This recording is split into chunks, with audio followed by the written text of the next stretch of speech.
এই মুহূর্তে সবচাইতে বড় খবর, কৈলাসহর নূরপুর স্থিত চৌমনি বাজারে ভয়াবহ আগুন। আগুনে পুড়ে ছাই একটি সেটের 11টি স্টল। ক্ষয়ক্ষতির পরিমাণ 20 লক্ষাধিক টাকার উপরে।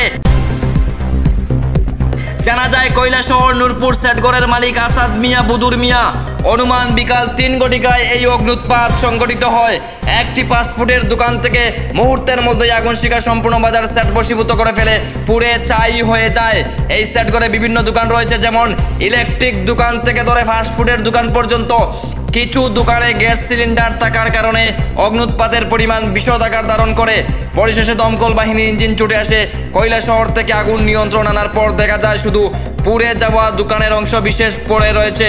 ছড়িয়ে ছিটিয়ে ব্যবসায়ীদের মাথায় হাত। দেখুন সেই চিত্র।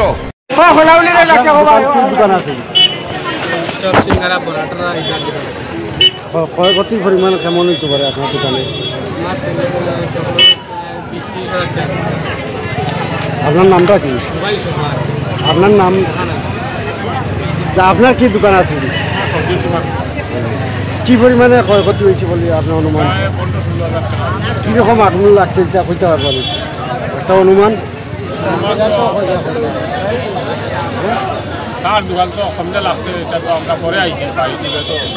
আপনার কি দোকান আছে? আমারও সবজির দোকান, বাজারটাই মাত্র সব বাড়িতে গিয়ে খাইয়া একটু শোয়ার লগে লগে এখন একটা ফোন গেছে দোকানও আগুন লাগিয়েছে। আমি কিয়র আগুন দোকানও, আমরা তো এটা তো আর